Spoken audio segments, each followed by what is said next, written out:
Hi friends, I just wanted to make a short video and talk a bit about how I'm feeling.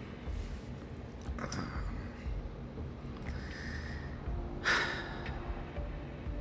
mean, it's clearly a challenging time for trans people, non-binary people, queer people, and I spend a lot of time talking about the creative process and talking about creativity, and I feel like part of what I'm doing is building a bridge between my identity as a trans person and my work as a creative person, and my own internal, personal, spiritual path, and like the intersection of these three sort of labels in my life, or compartments, or threads that are interwoven in my life and in my labels, my identity as a personality, as a person. Anyway, I've spent a lot of time talking about creativity because I see that it is a balm for the soul. It's a salve, a saving tool that we can use to heal ourselves, heal trauma,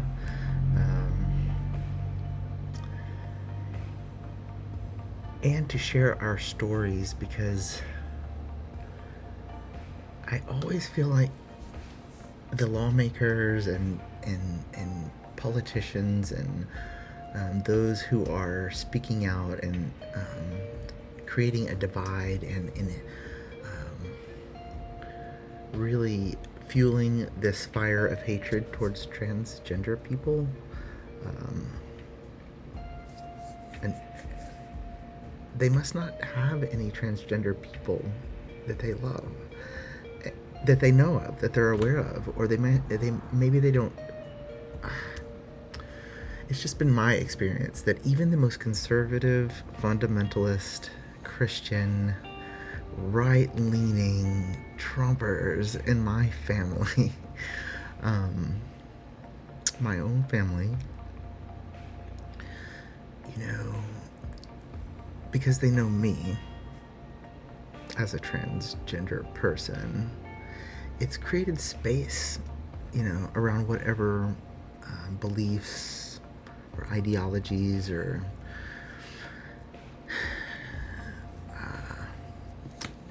doctrines, or any of those other belief systems, or whatever it is that is wanting them to be divided from me as a human person.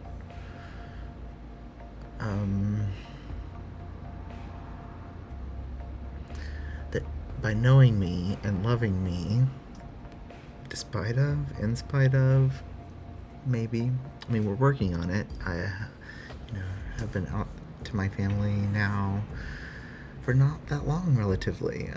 I started my transition at 34. I just turned 47, so like, what is that? 13 years, is that right? I don't know. Math is not my thing, but it's definitely a decade plus amount of time. And then those first 34 years of my life, I wasn't out as anything. I was just in hiding in the closet and not truthful at all with my family about myself. And I still struggle as I'm navigating my own fluidity, and especially around sexuality, and I feel like I still sort of withdraw from my family, and I'm not as honest, because part of it is because I'm still figuring it out for myself. But also I feel like we're still on this slow journey with my transition of opening them up, but also they're not really open to talking about it, as long as I don't throw it in their faces by talking about it. you know, they were fine. And, you know, the conversation, though, is not one that's always very open. And so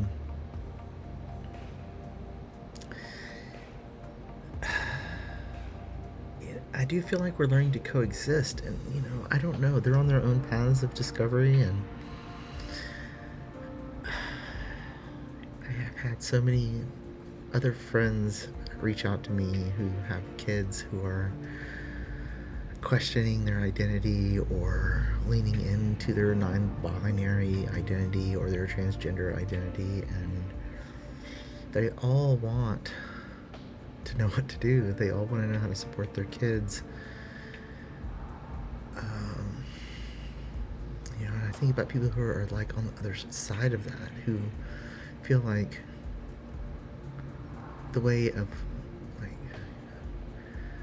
I don't know, that it's not even true. And I feel like, I just watched Brene Brown's Atlas of the Heart series on HBO Max, and it's like a masterclass in language about feelings. And it was so important. I know I'm rambling because I have so many thoughts, so many feelings.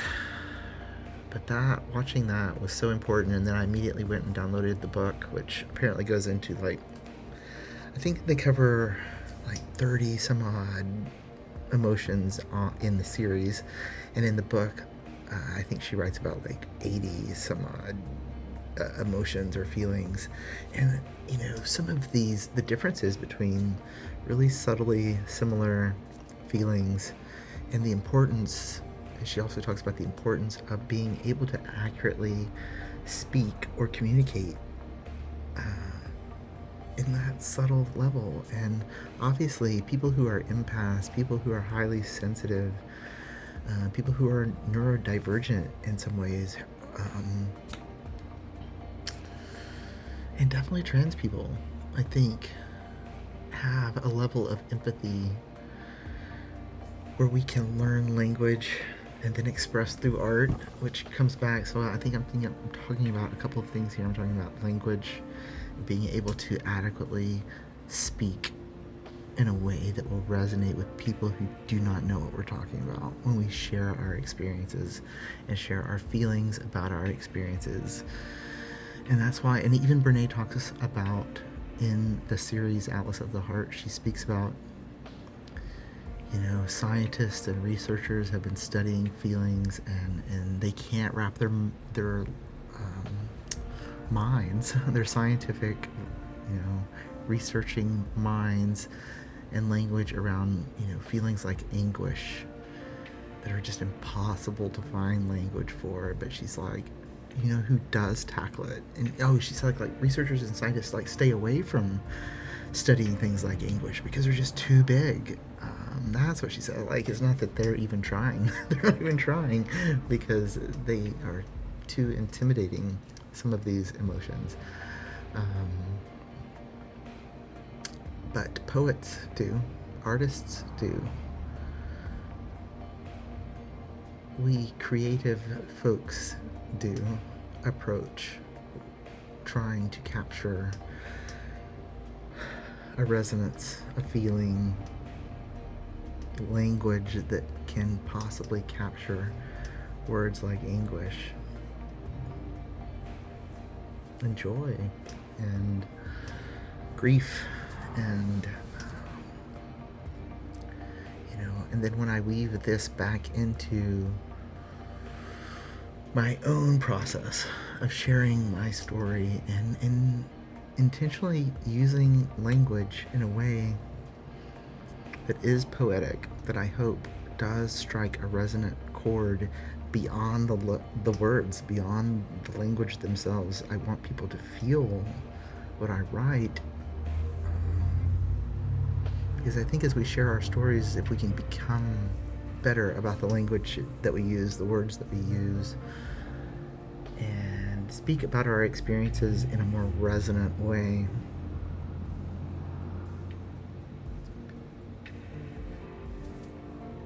then maybe understanding of our stories, of our perspective, can come from a deeper place, beyond the limitations of words and language, especially when we're talking to people who may be really stuck in old ways of thinking and old ways of speaking and old ways of believing what gender is and what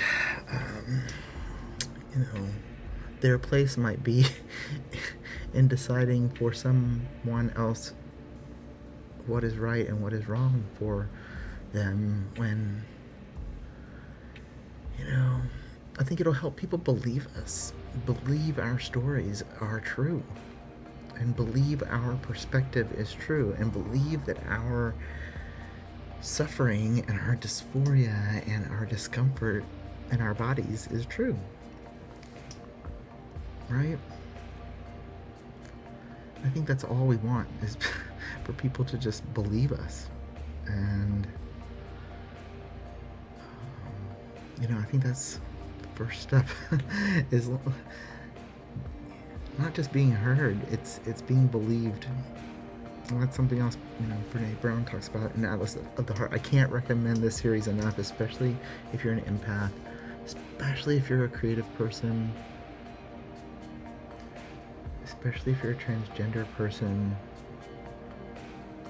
I think it will be very helpful to get more evolved and advanced in how we use language to share our stories. So maybe that's all I needed to say today. I knew I needed to say something. And yeah, I'm going to post more soon. I say it a lot. I'm meaning it more and more every time. Practice makes progress. So I'm just going to keep showing up and learning to do better and mess up more often so that I can try new things and recover more quickly. So thank you for being here. More soon.